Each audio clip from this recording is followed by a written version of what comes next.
గంటల సమయం పెట్టండి రోజుకి, ప్రతిరోజు. అర్థమైందా? ఒక్క సంవత్సరం పెట్టి కష్టపడండి, మీ అకౌంట్లో కూడా ఇది పడుతుంది. అర్థమైందా?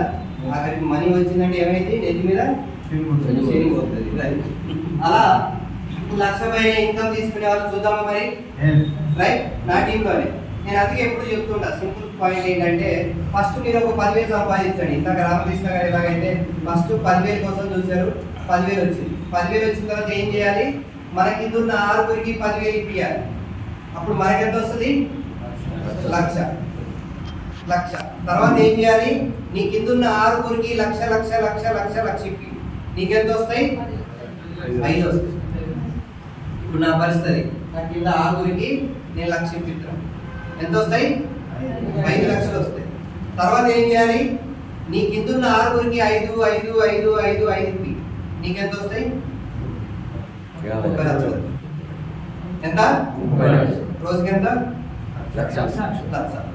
ఈజీయా కాదా? సింపుల్ గా చూడండి. ఇప్పుడు ఇన్ని వింటున్నారు, రోజుకి 1,00,000 సంపాదించచ్చు అని వింటున్నారు. బయటికి వెళ్ళి మళ్ళీ 20,000 పని చేస్తే ఏమనాలి చెప్పండి? ఇక మీకు 20,000 ఎక్కదు. అర్థమవుతుందా? అదృష్టమో దరిద్రమో వచ్చి విన్నారు. రైట్, అర్థమైందా? రేపటి నుంచి 20,000 పని చేస్తే ఏమంటాడు దేవుడు? అదే విన్నొచ్చినావు, ఏం నేర్చుకున్నావు, ఏం విన్నావు అంతసేపు పోయి. అర్థమైందా? ఆలోచన చేయండి. ఒక్క పాయింట్ ఇట్లా దొరకంగానే పట్టుకొని ఇట్లా వెళ్ళిపోతూనే ఉన్నాం. 1,00,000 వస్తాయా? రైట్, అంతే. దానికోసం ఏం రీసెర్చ్ చేయలే, చేస్తా ఉన్నాం, వచ్చేద్దరే ఉన్నాయి. అర్థమైంది? చూద్దామా? Good morning. Good morning. చూడండి, మన నా టీంలోనే 1,00,000 పైన అంటే సార్ మూర్తి కవిత గారు నెలకి 4 లక్షలు నా టీంలో. 4 lakhs. ఒక సీడ్ కంపెనీలో ఎంప్లాయీగా పనిచేశారు, 18,000 శాలరీ. ఇవాళ 4 లక్షలు తీసుకుంటారు. రైట్. తర్వాత నా టీంలోనే Purnachandra sir, Pavani madam RMP డాక్టర్గా చేసేవారు. ఇంకా ఎల్ఐసీలు, మీ సేవలు ఇవన్నీ ఉండేవి. ఇప్పుడు నా టీంలో 1,47,000.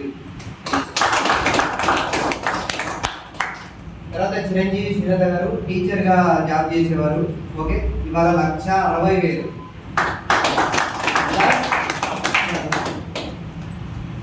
రజనీకర్ మనస్విని సాఫ్ట్వేర్ ఎంప్లాయీ, వీళ్ళు సాఫ్ట్వేర్ జాబ్ చేసేవారు. 90,000 రూపాయల జీతాన్ని వదిలేసి రిజైన్ చేసి వచ్చారు. ఇవాళ నా టీంలో 1,45,000. కొమ్మాల్ సార్, స్వరూప మేడం సర్పంచ్గా చేసేవారు. ఈ బిజినెస్కి రాకపోయి ఉంటే సెక్యూరిటీ వాచ్మెన్గా వెళ్ళేవాడు, వాచ్మెన్గా కాపలా ఉండేవాడు. వాళ్ళ భార్య ఆల్రెడీ 10 చేనులకు కూలి పనికి వెళ్తాంది. ఇవాళ 1,00,000 రూపాయలు కారు కూడా తీసుకుంటాం. క్లాస్ లీడర్ మన ముందే ఉన్నారు ఇక్కడ. ఎవరు?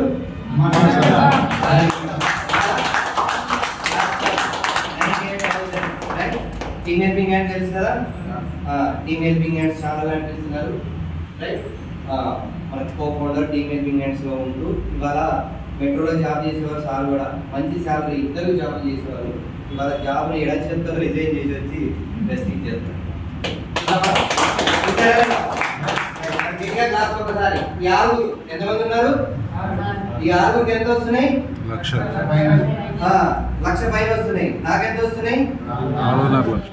నిజమేనా? చూసేవలేదా? మరి మనం కూడా చేస్తే వస్తాయి లేదా? ఇప్పుడు చెప్పండి, మనం డబ్బు సంపాదించడమా, డబ్బు సంపాదించే వాళ్ళని తయారు చేయడమా? డబ్బు సంపాదించే వాళ్ళు తయారు చేయడం. ఒకటే చెప్తున్నా, చాలా ఈజీ పాయింట్ ఇది. చాలా మంది మీటింగ్లోకి వస్తూ ఉంటారు, వింటారు, వెళ్ళిపోతారు.